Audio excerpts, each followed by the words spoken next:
Olá, olá, olá. É Lendas para Sempre, de novo comigo, claro, Jorge Moisés. E hoje nós vamos falar com uma empreendedora. Mas, como todo mundo, teve risos, choros, decepções, tristezas, mas sempre acreditando no dia de amanhã, construiu este magnífico empreendimento vindo da sua família. Roda a vinheta!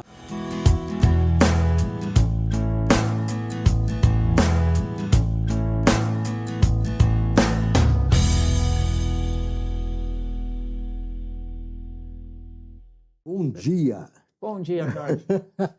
Yara, muito prazer. Nome de embaixadora, porque nós temos um nome que eu costumo às vezes brincar, que onde ele tem nome, sobrenome, sobrenome do sobrenome. Sobrenome, sim. Yara Mangini com Perrotti. Isso mesmo. Muito obrigado por me abraçar de novo dentro da Beethoven. Imagina, é um prazer estar aqui com você. Tive a oportunidade de ocupar esse espaço que Sim. você cedeu com o nosso maestro, né, Vita. Grande figura musical e como pessoa, né? E tive a oportunidade de ver ele na Igreja Santa Terezinha, na abertura dos corais, há 3 semanas atrás, né? Sim. Depois também levando o conceito lá para a Igreja na Consolação. Foi domingo passado, né? Domingo Retrasado, retrasado. Ali meu fiel escudeiro Paulo, que é uma voz do coro. Ah, é uma voz do coro? É uma voz do coro. Ele faz. Depois a gente precisa mostrar. Ele fica lá acanhado, mostrar. Ele é estudante de música. Ah, estudante de música? Oh, sim, na FIAM.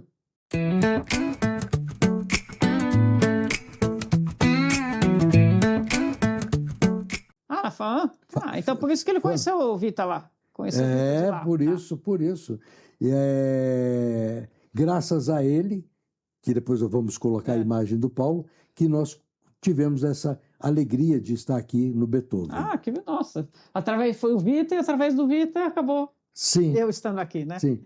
E você já me contou que não é música, não é musicista, né? Eu, quando criança, né? Porque minha mãe, né, é formada em piano, formada em acordeon. Lógico, comecei a estudar piano, né? Sim. Minha mãe me ensinava, comecei em casa, ela me ensinava piano, tudo. Fiz um pouquinho, tudo, mas não... sei lá, não foi uma coisa assim. Adoro música, vou assistir concertos, mas eu acho que é uma coisa assim, não sei se eu tenho dom para isso, né? Apesar que dom não é só, né? Que a gente fala musicalmente, às vezes, né? Beethoven mesmo falava, né? Não é só dom, tem que ter o esforço, né? Mas nunca assim, não sei, aquela coisa, né? A casa de ferreiro, espeta de pau, né? Alguma coisa nesse sentido. Sim. Apesar que a geração da minha mãe, a geração dela inteira, né? De todos os primos foram formados em piano, né? Sim. Mas essa, eu falo assim, pulou uma geração, né? E aí, Yara, é interessante você falar da sua mãe, porque o Beethoven tem 60 anos.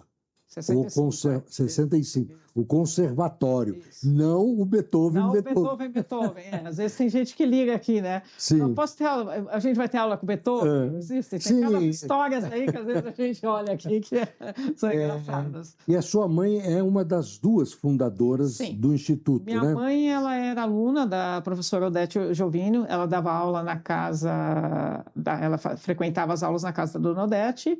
E a dona Odete nunca teve filhos, então ela meio que quase adotou minha mãe como filha. Ela adorava minha mãe, né? Miriam, que é Miriam Mangini. Ela adorava minha mãe. E aí nessas começava a ter bastante aluno, começava a crescer, e aí começaram a surgir a ideia de vamos montar um conservatório. Há 65 anos atrás. Que no início você montou a escola e, logicamente, depois tem todo o processo de oficialização pelo MEC e tudo para chegar num conservatório. Mas a professora Odete era uma pessoa, assim, super bem renomada na área, uma excelente educadora, né? Fantástico. Eu acho que Mas botava um pouco de medo no aluno. Você não devia estar falando isso, né? Mas tudo bem, né? Já que ele puxou aqui... Não, a dona Odete, ela... Era rígida. Ela rígida, ela olhava... Rígida com amor. Então, Júlio, como eu não fui, eu não cheguei a continuar, eu não consegui ver esse outro lado, né? Então, assim, ela assustava um pouco, né? E, assim, era lá na Faria Lima, né? Onde era o prédio do Itaú agora, a primeira sede do conservatório foi lá, era a Rua Iguatemi na época, né? Sim.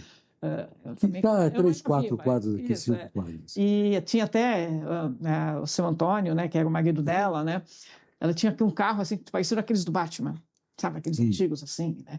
Então, realmente, você entrava, né? Tinha aquele carro, geralmente, lá na porta, né? Com aqueles antigos, né? Árvore de peixe, tudo, né? E a dona Odete chegava, olhava com uma cara assim brava, né? Eu morria de medo dela, né? Eu não sei, eu falei, pode ser que eu não tenha continuado no piano, até com medo de poder ter aula. Vou te colocar uma coisa, Yara. Meu pai me colocou para ser aluno da irmã dele no primário. Sim. E todo dia ela me batia na sala de aula para dar exemplo para os outros. Já que é, né? Parente, né? Então, posso ter essa liberdade. Aí eu dizia, pai, eu não quero mais ir lá na sala com a tia Zizinha, ela me bate. Ela te bate para dar exemplo para os outros, para mostrar que você não é o preferido. De repente, legal, como né? Você assim, tinha a ligação dela com a sua mãe Miriam, de repente ela te colocava nessa posição. Aí eles montaram o conservatório, minha mãe ajudou a dona Odete em tudo, inclusive minha mãe na época era jovem, mas ela já dava aula também para a dona Odete e tudo. Minha mãe foi formada pelo dramático musical, que antigamente não existiam faculdades de música, né? Então o dramático era considerado o nível superior na época dela. O Beethoven, nesses 65 anos, temos, e vamos colocar, artistas premiados, reconhecidos. Quantos alunos nessa história? Nessa história, eu estou falando em relação até a formandos, né? Porque eu acredito que mais de uns 2.000 e poucos alunos na parte de formandos, né? Formados pelo aquele que vem aprender... Não dá nem para calcular, né? Eu falo assim... Posso falar em pelo menos 2 dezenas de milhar? Uns 20 mil? Eu acredito, com certeza, eu acredito que sim, porque se a gente gira, às vezes, em torno, mais ou menos, uma média de seus 400 alunos hoje temos aqui quantos? Em termos de 380, 400. 400. Então, rodando, se você pensar, né, na rotatividade, chega até muito mais do que isso. Considerando que perto de 60%, 70% das cidades brasileiras são abaixo de 5 mil. Sim. Então é maior que, já praticamente é maior que várias cidades. Do tamanho... Isso, de uma cidade pequena, né, do Brasil, né? Mas todo mundo com cultura musical. Olha que fantástico. Então, uma cidade criada pela Beethoven, né, que seria um refinamento de ouvido, de postura, de compreensão musical. Eu acho que a música, né, ela teve umas transições durante os anos, né? Porque você pega na época que o conservatório foi fundado, em 60, a música era fundamental, né? Na época da minha mãe, ou até minha mãe brincava, que a mãe dela falava assim, olha, você estuda música ou vai corte e costura, né? Ela fala na brinca, né? Ela brinca, né? Não, porque realmente, lógico, a gente tem várias pessoas dessa idade que já seguem da acadêmica, na área de medicina, tudo, mas foram assim, marcos, né? São pessoas assim, não era regular, né? E minha mãe sempre gostava, adorava a dona Odete e tudo. E então, nessa parte, por isso eu falo que a geração da minha mãe, todos os primos estudavam, porque a música fazia parte, né? Nas escolas, né? Já era inserido como matéria obrigatória, né? Aí, infelizmente, depois foi se perdendo, né? Com o decorrer dos tempos. Eu quero salientar uma coisa que eu tenho certeza que é praticado aqui, em função do Beethoven, que vocês colocaram uma frase dele. Sim. Eu posso ler? Pode posso. Ler. Que é o lema que está dentro do Conservatório Beethoven. Sim. Podem ir lá ler. E, mais do que uma frase, é um conceito de vida. Isso. Um conceito para que se pratique, porque ele é muito forte. É assim que Beethoven dizia. Nada é suficientemente bom. Então vamos fazer o que é certo. Dedicar o melhor de nossos esforços para atingir o inatingível e nunca parar de aprender. Isso. Essa é uma peça-chave. Para qualquer coisa, para a vida inteira. Sim. Para a vida inteira e para qualquer pessoa, independente da profissão que você faça, né? E a música, ela tem um caráter de ser intangível, não é palpável, é sentimento. E, além de tudo, é uma linguagem universal, né? Correto. Tanto faz, não é chinês, é português, italiano, espanhol. A música é a mesma linguagem para todas, né? Eu vi hoje, comentava com o Paulo, no Instagram, um músico num ambiente tipo savana, tocando e cantando. E um elefante vem se aproximando e coloca a tromba o mais perto que conseguia, porque tinha uma elevação que não dava para ele subir. E conforme ele cantava, era uma música muito popular, mas de muito bom gosto. Sim. E ele com a tromba. Nossa. Mas uma cena fantástica que eu recomendo o pessoal que está vendo buscar na internet a música num ambiente aberto, numa savana, um elefante se aproximando. E a música toca qualquer um. Por isso eu falei, toca você, seja uma tristeza, seja numa alegria, tudo. Tem até uns anos atrás nós fizemos uma parceria começou a parceria nossa com a FMU, FIAM e FAAM, é bem antiga, né? E a gente tinha com a FMU a musicoterapia, né? Que era lá na Santa Mário, com a Maristela Smith, que é uma dos nomes mais importantes da área de musicoterapia aqui brasileira. E uma vez eu fui assistir uma palestra lá, num simpósio, né?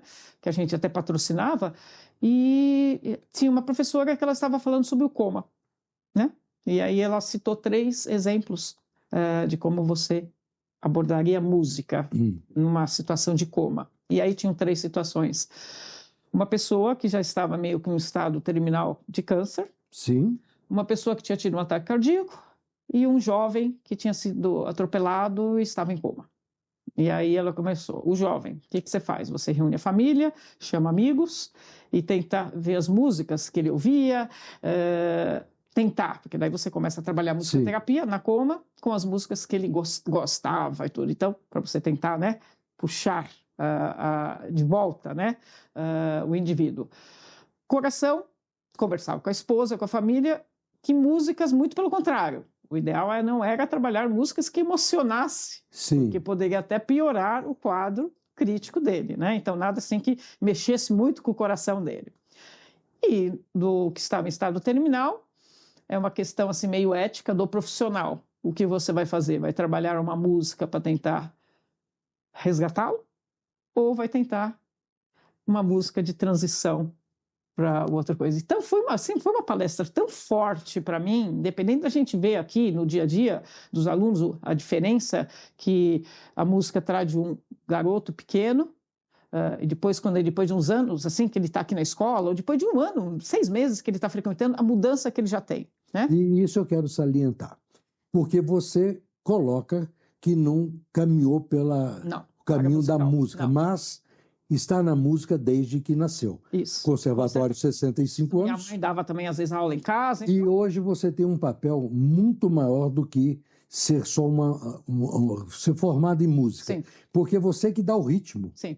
Aqui no conservatório. É você quem tem os olhos para captar o sentimento dos alunos. Sim. Você é que coloca o tom das relações. Então você está... Não, é verdade. Você está... diretamente fazendo música de uma outra maneira. Você está... E é uma maestra. Você está regendo todo este conjunto entre os professores, os alunos, a administração. E essa sensibilidade que você tem desde sempre na música permite você reger, né? Dar os tons. Você é uma técnica...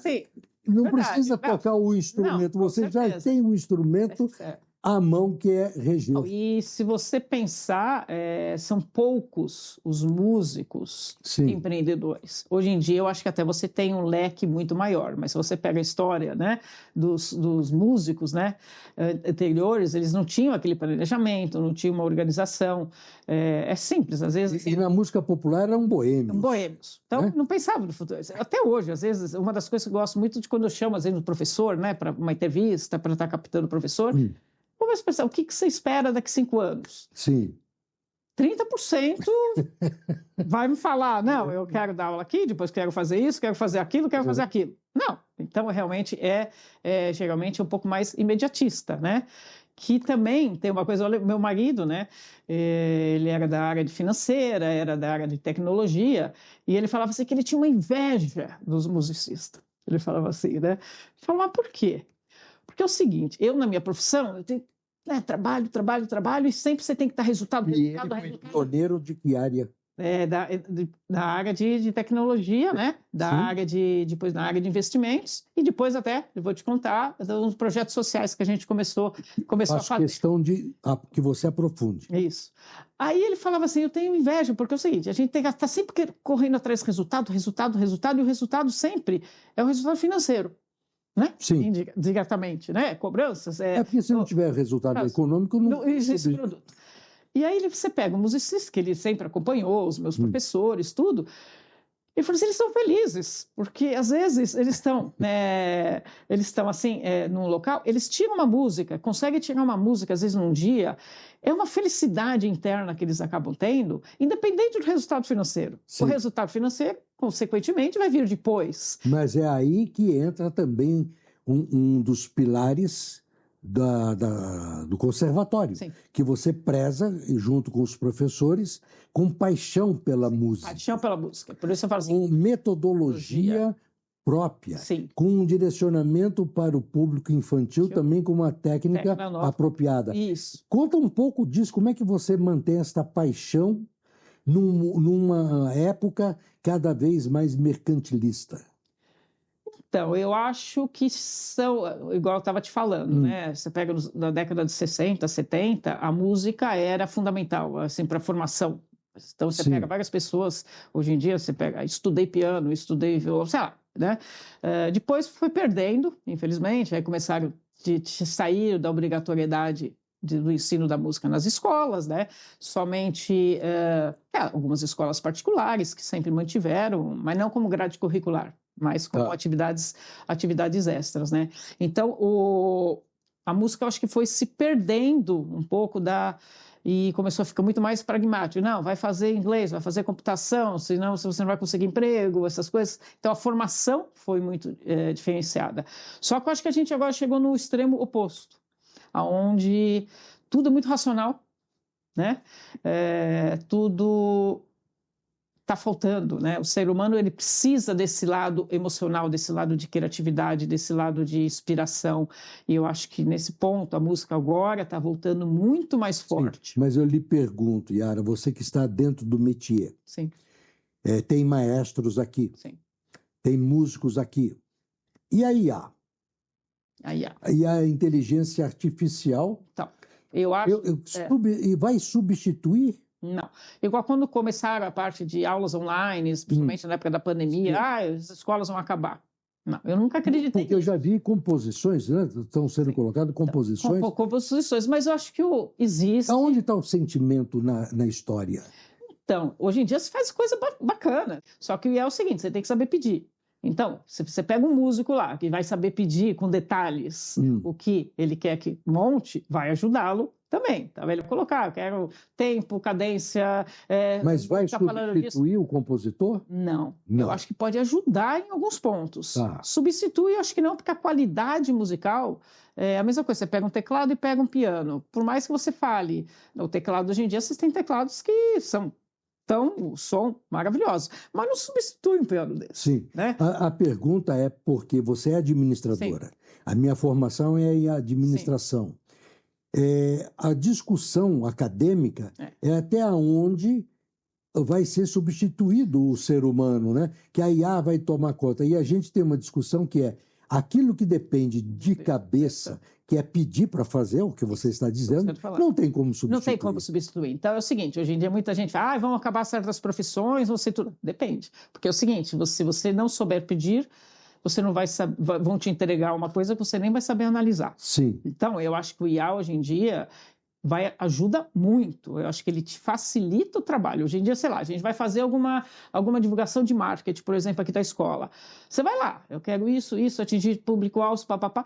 Ele já te dá. Só que você tem que ter o knowledge Sim. saber se o que ele está escrito lá Sim. é o que você quer. Então, acho que o lado pessoal, não, mas, lógico, várias profissões, acredito, que vão se transformar. Né? Eu não digo que vão acabar uma coisa, hoje em dia você pega, até advogado vai acabar, porque vai estar tudo online, já os processos, essas coisas, tudo. Mas tem as nuances, Então, tem a percepção. E o seguinte, o IA, tudo bem, você pode até criar uma música, aí vai ter um show. Você vai colocar só um telão lá e não vai ter o músico ao vivo? Claro. Né? Não dá. Então, eu acho que nunca vai acabar. E hoje em dia a gente pega vários professores que usam bastante a tecnologia, a própria pandemia ensinou a todos. Vou te contar aí a época da pandemia, né? Que foi um caos, né? Se você pensar, uma coisa assim, de rápido, onde eu comecei, a escola teve que fechar, e eu falei assim, eu vou começar a dar aulas online.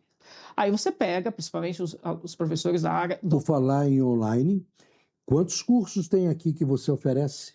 No geral? No geral. Acho mais de 30, né? Porque todos os instrumentos, né? Que a gente aborda distância também, você... A distância, se o aluno quiser, também tem. Consegue. Agora, elas têm professores que, às vezes, a gente tem... assim, não são todos, né? Então, aquelas... Canto, eu acho muito difícil, né? Mas os outros instrumentos, em geral, sim. Aí teve a pandemia, onde você chega e fala, professor de piano, vamos dar online. Não, imagina, possível dar aula de piano online, não existe. Eu falei, gente, não tem jeito. Vamos ter que dar. Ou vou perder o aluno Sim. e você vai ficar sem aluno. Sim. Aí os professores começaram a trabalhar, né? É a adaptação à selva. Isso é uma coisa bem interessante. Eu tenho aqui o curso técnico, que é oficializado pelo MEC, onde o aluno são os últimos anos dos instrumentos, e aí eles se formam, ganham diploma, concomitante com o ensino médio, né? Técnico profissional, ele sai como técnico em instrumento musical. E aí teve uma apresentação, a gente sempre faz a apresentação no final do ano, e eu falei assim, poxa, na pandemia, aí chega novembro, como é que a gente vai fazer uma apresentação musical? Porque a gente tem que ter alguma coisa. Sim. Então a gente começou a pedir para os alunos se gravarem, e a gente fez um grande Zoom, né? Um grande evento online, onde a gente apresentava a peça do aluno, e ele ainda tinha um pouquinho, ele falava um pouquinho. Então ele entrava, falava um pouco, e aí aparecia o vídeo tocado. Eu lhe perguntei, te interrompendo, sobre essas aulas à distância, porque a música ela tem o poder, que você já colocou, e as pessoas dizem, eu não tenho tempo para fazer nada. Sim. E um executivo, uma pessoa de criatividade, ou aquele que está com barreiras na criatividade da profissão que seja, um curso à distância na área musical abre a cabeça, dá inputs diferentes de como pensar e relaxar. É uma terapia. Sim. Então, senhores, não comecem a dizer que não tem tempo para destravar a criatividade, porque temos caminhos. Tenho caminhos, e só precisa, como qualquer outra coisa, de uma dedicação, né? E tem hoje, sai todo dia na internet, que os maiores executivos do mundo tiram 1 hora por dia para aprender uma outra atividade. Então, fundamental. Não, e aí só não acredito. Estou puxando a sardinha. Só não acredito em milagres, né? Como na internet a gente aprenda a tocar violão em 3 semanas. Não, isso não tem. Se eu estivesse falando, eu estaria mentindo, e eu não posso mentir. Né? Mas pode aprender os rudimentos, o ato de tocar um violino. E hoje em dia a gente tem vários reportagens de grandes CEOs de empresas internacionais que nem suas bandas. Sim. Né? Sim. Porque é uma forma, hoje em dia, a música, né? Ele trabalha tudo, né? Ele trabalha criatividade, foco, resiliência também, trabalha disciplina. Principalmente, dedicação. Dedicação, entrosamento. Não? Sim. Porque você vai estar tocando numa banda, você tem que respeitar o próximo. E lá na banda, por mais executivo que ele seja, no enterro de carro, é igual a todo mundo. E nivela, então, né? não existe hierarquia, né? A não ser praia. que tem um maestro, mas o resto é tudo igual, né? É praia. Todo mundo na praia está com short e fica igual. Então, é fundamental, eu acho, né? É fundamental. E ainda mais hoje em dia que tudo é muito prático, tudo é muito técnico, tudo é muito prático, né? Então, você precisa aflorar esse seu lado e para aflorar, sensível, né? E para aflorar, eu estou fazendo marketing descarado, porque eu não tenho patrocinador, não tem nada que a gente pode falar. Saibam, por exemplo, que o conservatório trouxe uma ganhadora de um concurso da Globo, que era o Fama. Na primeira edição da Fama, a Vanessa Jackson. Sim. Né? A Vanessa ela era uma aluna nossa, ela começou, acho que com 12, 13 anos de idade, começou a ter aula até com o Jorge, na época era o maestro Jorge Sarmentos, era aluna de canto dele. Eu tenho uma apresentação dela, a gente fazia sempre no auditório da USP, ela timidazinha, cantando assim, ela tinha na época 12, 13 anos de idade. Eu quero que você me passe porque nós estamos falando nela, da Vanessa, e aí a gente corta a nossa voz e deixa ela entrar, fazendo um flash para mostrar uma aluna brilhante que ganhou fama. E ela foi na época, mas ela sempre foi muito talentosa, a família sempre, família simples, né? O pai dela tocava violão, tudo, mas não era profissional, mas sempre gostou muito de música, tudo, mas realmente vieram de uma origem simples, né? E aí, quando ela ganhou fama, foi, assim, para nós, foi uma alegria, assim, fantástica. E depois tivemos aqui também o Fábio Torres, em 2014, que ganhou o Grammy. Ele com o Trio Correntes, né? Sim. O Fábio, ele sempre foi um aluno aqui dedicadíssimo. Ele estudou piano erudito, ele se formou em piano erudito aqui no conservatório. Ele era aluno até da professora Esther Pacheco, que depois ficou diretora artística. Minha mãe ela já dava aula, tudo, e aí quando minha mãe realmente voltou e assumiu, e a dona Odete realmente quis se afastar, ela já estava com idade, ela não queria mais, aí minha mãe assumiu, né, indiretamente, comprou aí toda a parte, 100% do conservatório, e aí ela trouxe a Esther Pacheco, né, para ser a diretora artística e ajudá-la. E ela era aluna dela, né? E o Fábio sempre foi um aluno, assim, na época tinha os concursos, ele ganhava todos os troféus, tudo, mas ele, por mais que ele tocasse o piano erudito, ele adorava uma música popular, né? E hoje em dia, se você vê ele tocando, você vê que se ele não tivesse aquela formação erudita que ele teve, ele não conseguia tocar igual ele toca o jazz que ele toca, né? Então, foi fundamental e uma pessoa assim sempre humilde, assim, de tudo. Foi uma pessoa. Aí você tem outra figura também proeminente, para mostrar que é uma escola, mais de 20 mil alunos, citando agora um terceiro, a Érica Hendrickson, que é maestra da Orquestra Jovem Sinfônica de São Paulo. Então, e ela foi, a Érica também, foi na mesma época do Fábio. Inclusive, eles estudavam no mesmo ano, né? Foi uma geração boa, foi uma geração boa aí de alunos, né? E a Érica, ela foi a primeira maestrina mulher. Na época, ela era a Orquestra Experimental de Repertório. Foi a primeira brasileira, porque realmente tinha muito preconceito, né? Não só no Brasil, né? Até fora, nos Estados Unidos, tudo não existia, né? A figura feminina, né?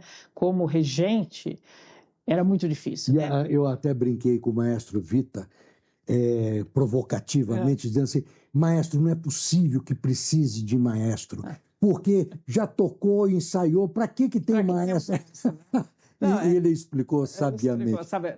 Assistam a entrevista do maestro Vita. Você pega o maestro, ele vai dar o toque, né? Aquela coisa, né? Aí você pega o Zesp, cada hora ele vai trocando, às vezes, os maestros, e você sente a diferença da orquestra, né? Com o próprio ele dá maestro, o tempero, né? Igual tempero, o chefe. É o chefe, né? O chefe sempre vai ter uma pitada diferente do que aquele outro, né? Inclusive até em repertório também, às vezes tem uns que gostam, às vezes, mais um estilo de repertório. Então, eu acho que força o músico, E aqui você tem todos os estilos musicais. Tenho todos os instrumentos, todos os estilos musicais e... Sofrência? Sofrência? Sofrência até a gente tem. E o pior é quando os professores falam, mas tudo bem, o que vai fazer, né? Acaba tendo, né? Não tem jeito. Mas mesmo na sofrência, o aluno vai ter que ler. Claro. Entendeu? Não é, vai ter que ler, vai ter que tocar diferente, né? Independente do que ele toque de repertório aqui, né? Ele vai aprender a música, né? Eu estou te colocando para que não fique só a imagem que um conservatório é só clássico. Não. Tem de tudo. É eclético. Você sabe uma das coisas mais bacanas que assim, deu aqui eu dentro do conservatório, até na época que eu era mais jovem e tudo, era, sei lá, um dia eu tô com os maestros, aquela parte super erudita, porque teve épocas assim que era muito, tem dia que era mais música clássica, né?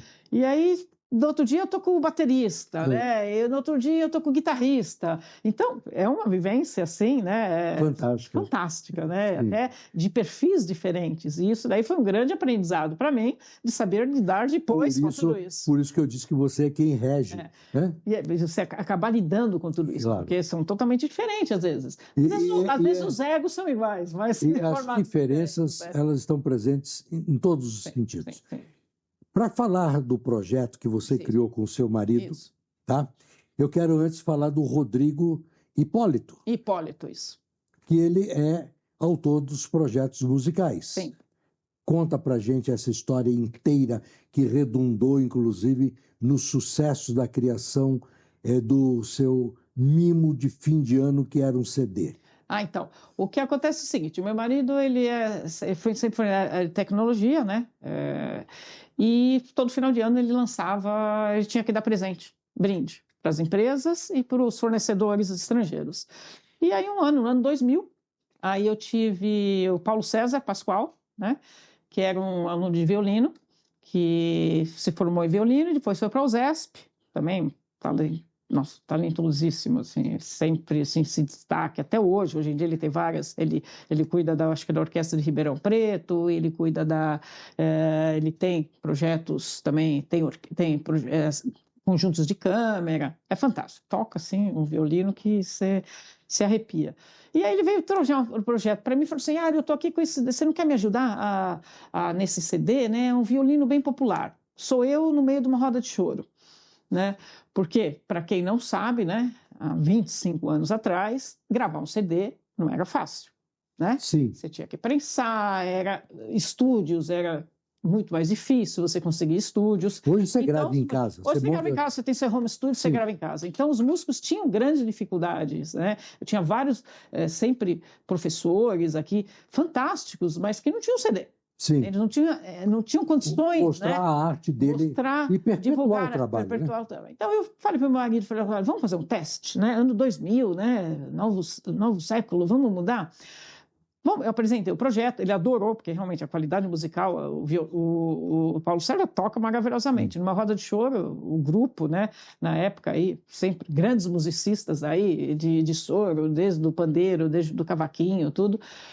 E aí ele falou, tá bom, então eu patrocino 100% aí desse CD. Sim. E patrocinamos, fizemos, acho que na época, não sei se umas 2.000 tiragens aí do CD, dei um pouco para os músicos, logicamente. E aí ele começou a dar de brinde de final de ano para os clientes e para os fornecedores americanos, né? Só sei que no ano que vem, lá para agosto, ele falava, vai ter de novo um CD, né? Porque o pessoal adorou o CD. Aí a gente resolveu criar, fora do conservatório, um Instituto Beethoven, porque não seria certo a gente começar a ficar, né, misturando as coisas, né? Aí a gente criou um instituto e tinha um conselho, né, que a gente, entre alguns professores e convidados, onde a gente falava, vamos selecionar um CD, próximo CD. Então a gente recebia, um professor entregava aqui, um amigo entregava outro, e a gente selecionava o CD. E virou uma bola de neve. Virou uma bola de neve, até virou depois internacional. Né? Tivemos a participação... O que era um simples brinde. Brinde, isso. Cresceu. E aí começou a crescer. E aí, na segunda versão, aí o meu marido sempre foi bem na área de comercial, né? Ele falou assim, tá bom, você quer? O que você quer? Eu quero 100 CDs. Uma empresa falava, eu quero 200, eu quero 300. E aí a gente começou a fazer cotas de patrocínio. Aí ele começou a vender para os interessados, para os parceiros dele e tudo. E, logicamente, começou a sobrar dinheiro. E a gente tem um instituto, obrigação do instituto, né? E o que foi feito com o dinheiro? Então, o que acontece? Aí, nessa mesma época, assim, por isso eu falo, nada na vida é coincidência. Sim. Né? Eu acho que tem as sinergias, as energias, né? Eu tinha uma aluna surda, a Miriam, onde a gente conheceu a DERDIC, que é a Associação dos Distúrbios da Comunicação, que é mantida, né, pela PUC, mas ela estava querendo, assim, começar a ter pernas próprias também, né? Não se depender só da PUC, né? E, ao mesmo tempo, tinha um aluno, o André, que era autista. E aí a gente conheceu a AMA, Associação Amigos dos Autistas. E através daí, a gente começou a falar, poxa, está sobrando dinheiro, vamos começar a tentar apoiar essas entidades. Claro. Aí um patrocinador chega e fala, gente, poxa, eu apoio uma creche em Santo Amaro, será que vocês não podem ir lá ver o que podem te ajudar? Ótimo, vamos lá. Então, beleza, vamos lá. Fomos lá e a gente começou a levar a musicalização infantil através da flauta, percussão e coral, né? Para várias entidades. Isso tomou um vulto. Sim, tomou um vulto de acordo, logicamente. Cada ano que a gente tinha mais patrocínio, a gente conseguia abrigar mais associações, né? E foi fantástico. A gente fez assim vários projetos, ajudou vários projetos. Quantos anos andou? Porque o Brasil, como o mundo, teve um hiato através da pandemia, 2-3 anos, que deve ter interrompido. Sim. Não, então acabou antes, né? O último projeto que a gente fez foi em 2018, depois de 2019 ainda fez um Lei Rouanet, porque infelizmente o meu marido faleceu em 2018, e aí realmente toda essa parte comercial, ele que fazia, né? E aí a pandemia de 2020... Aí depois já começou a vir a pandemia, então a gente deu uma parada, se reestruturou. Mas dentro desse projeto, a gente fez um projeto fantástico, que é o projeto Sons Recicláveis. Que aí, Sons recicláveis. O que é isso? Então, na época, a Tang, ele fez Reciclar é Show. Ela fez uma campanha, assim, do Brasil inteiro, através dos PECs, né? Sim. As escolas públicas que arrecadassem mais esses PETs ganhariam primeiro uma quadra, porque daí eles conseguiram transformar isso em borracha para fazer as quadras das escolas, né? E foi o Brasil inteiro. E ganhavam alguns prêmios. E nessa foi o João Carlos Martins, né? Quem é João Carlos Martins? Esse é um exemplo, assim, maestro, pianista, e que mostra para todo mundo que a vida dá voltas e você tem que se adaptar. Por que você está falando isso? O que aconteceu com João Carlos Martins? Porque às vezes as pessoas não têm memória. João Carlos Martins foi sempre o grande pianista em interpretação de Bach, né? Ele era conhecido como um dos maiores intérpretes de Bach, principalmente na velocidade que ele tocava, e infelizmente ele teve dois problemas. Teve um assalto na época, eu acho que foi não sei se foi na Áustria, alguma coisa, onde realmente ele teve o problema de tocar, né? E depois fez cirurgias, melhorou, já estava começando a tocar. Ele em Nova York jogando futebol, estava lá no Central Park jogando futebol, viu os brasileiros jogando futebol, foi jogar, caiu, pegou de novo. E aí ele não poderia mais estar tocando. Qualquer outra pessoa... Mas uma fonte de inspiração monstra, né? Então, qualquer pessoa falaria o seguinte, sou pianista, acabou minha vida, né? Ficaria chorando. Ele não. Ele se reinventou, começou estudou, começou a criar baquiana, e até hoje, né, já fez não sei quantas 10, 15 cirurgias para voltar a piar. Está tocando com a mão robótica, tudo, mas está tocando, né? Ele toca, né? É um exemplo. Ele é um exemplo de resiliência e de realmente... Eu te cortei, mas para fazer uma breve recapitulação. Isso. Então, o João Carlos, ele cedeu também os direitos autorais dele, então uma das versões do CD que a gente tem é dele tocando bar, né? Então a gente fez uma série. Aí um outro apoiador nosso me apresentou a Julia Kogan, que é uma soprano franco-russa, que teve câncer e aí se recuperou, e ela sempre era assim, através da causa, e ela doou também o trabalho dela, então ela veio aqui para o Brasil, a gente gravou, e a coisa mais bacana, assim, por isso eu falei, nossa, são tantos momentos que às vezes na cabeça da gente, pega. Você também tem um exemplo que você falou em off de um ex-jogador do Corinthians. Isso, que daí a gente vai falar daqui a pouco, e que inclusive tem a ver com o Vita, né? Sim. Eu acabei conhecendo através do Vita, né? E até o projeto bacana do Vita. E a Júlia, eu lembro, a gente estava numa associação onde a gente fornecia, né, musicalização e canto, e sempre a gente colocava as crianças para fazer a apresentação, pelo menos uma peça de algum dos projetos sociais nossos, tocar junto com o artista que era daquele ano. Sim. Então, nesse ano aí chegou a Júlia, uma soprano maravilhosa, mas ela é baixinha, não é muito alta. Então, ela estava lá no meio das crianças, lá, quase da mesma altura das crianças, né?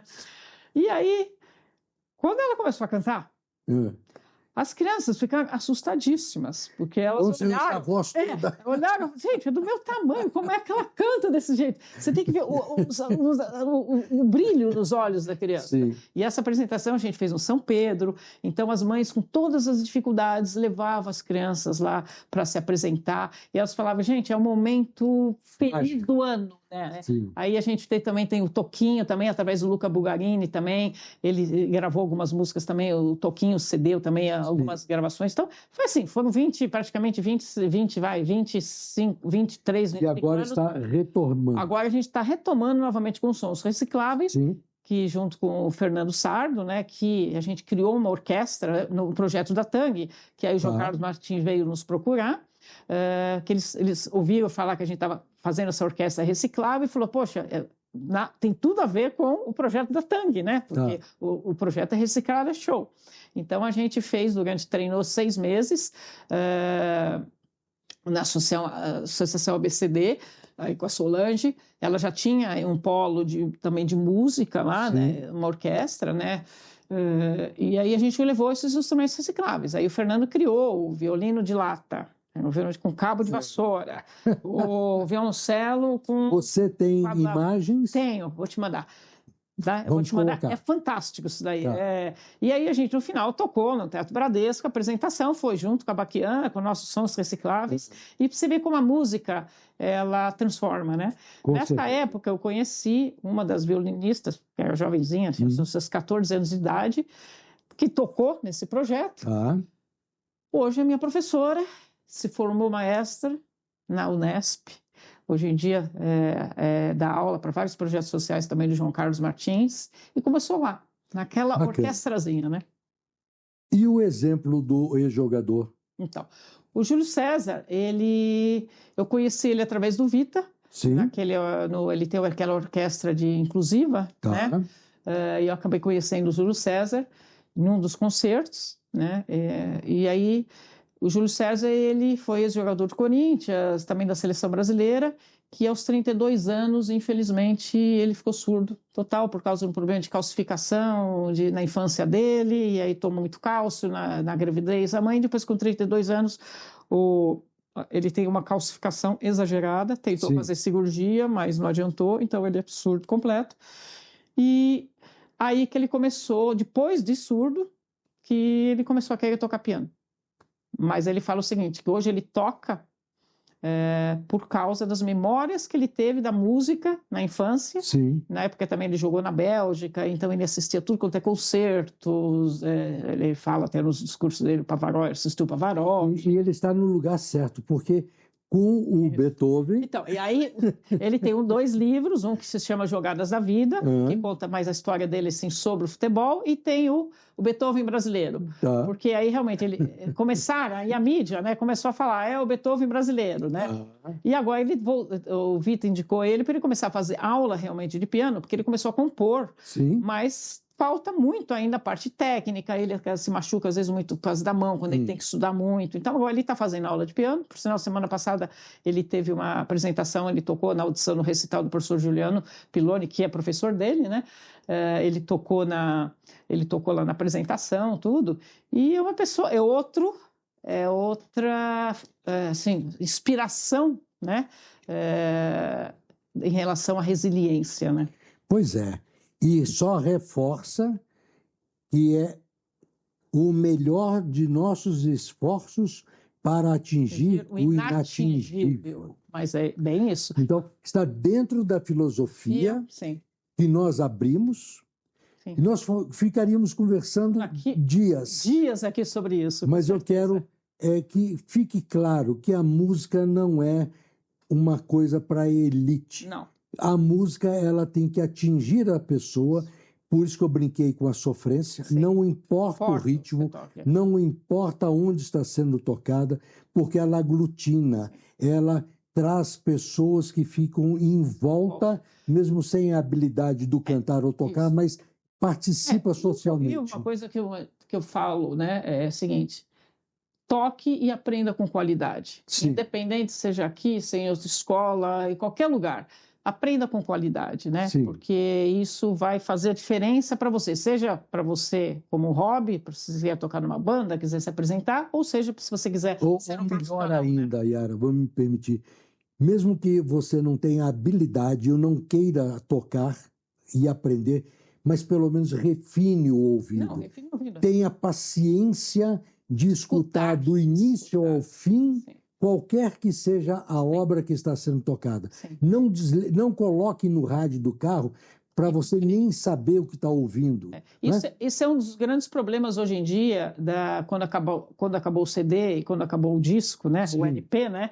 Tem muita gente que nem sabe o que é LP, né? Mas tudo bem. É um negócio preto, redondo, com furo no meio. Vai fazer assim, né? Que é diferente hoje. Hoje acho muito difícil um jovem ouvir um CD inteiro de um artista. Sim, Ele não ouve, mesmo né? porque o CD hoje, às vezes... É só uma faixa. Às vezes o artista lá uma faixa. Antigamente não, você pegava São 12 músicas, pegava o CD, 14 pegava o LP. músicas. Primeiro que você olhava a capa, você olhava todo o descritivo, olhava a ficha técnica, tudo, e você ouvia a primeira parte, virava e ouvia a segunda parte. E geralmente, às vezes, a música melhor, às vezes está sempre na última faixa, né? Ou às vezes ficava mesclado. Então, você ouvia escutar, tudo, né? Você acabava escutando tudo. Mas, então, acho que ouvir e ouvir. E às vezes ouvir mais de uma vez, né? E ouvir não só a música, ouvir as pessoas, ouvir o sentimento, ouvir para ter melhor compreensão. Eu não estou querendo ser didático, não, mas é importante. Hoje em dia, por isso que a música, eu acho, tira todos os benefícios que já existem nela, essa parte é de ouvir o outro. Porque você está tocando numa banda, né? Você, né? O Paulo deve saber, não sei, ele toca como que às vezes é difícil, né? É o seguinte, você está tocando numa banda, você tem que ouvir o outro. Sim.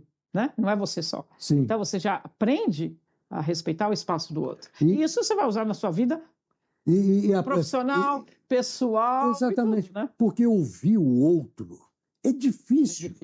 Porque a gente sempre quer se antecipar na resposta. A gente já entendi, não entendeu absolutamente nada. Apesar de eu estar nessa área, meu filho de 13 anos, às vezes é uma coisa, você não me ouve, deixa eu acabar de falar. Né?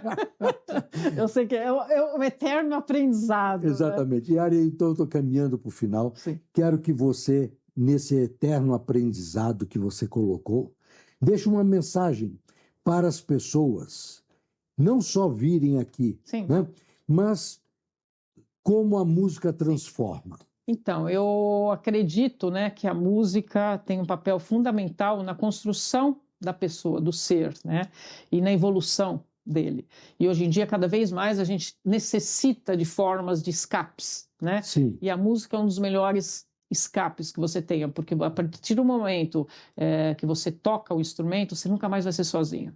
Né? Você pode estar sozinho, mas você está com o seu instrumento, você está tocando, você aí começa a compor, então você nunca vai ser sozinho. E o instrumento qualquer que seja, mesmo um instrumento solo, é um sistema de comunicação, porque nas florestas um batia aqui para transmitir para o outro lá, então o som ele é fundamental na comunicação. Não, com certeza. E não deixe, se dê uma oportunidade, não existe idade para você começar a estudar um instrumento, não existe. Lógico, se você começar mais cedo, se você tiver uma aspiração em querer um crescimento profissional, você tem que começar cedo, mas de resto não. Inclusive nós temos aqui, até pela região que nós estamos aqui, a gente tem nossa faixa média, assim, às vezes de alunos dos seus 35, 40 anos, que eu tocava quando criança, tinha uma banda, agora resolvi voltar. Então, deixa a música fazer parte da vida de vocês. Eu tenho certeza que vocês vão ter uma qualidade de vida e um equilíbrio emocional fantástico. Independente do que você toque, independente seja bateria, canto, piano, o que gostar, né? E também pode estar mudando. Então, dê uma chance, deixa a música fazer parte da vida de vocês, que vocês vão sentir a diferença. Está dito tudo. Yara, muito obrigado. Muito obrigado.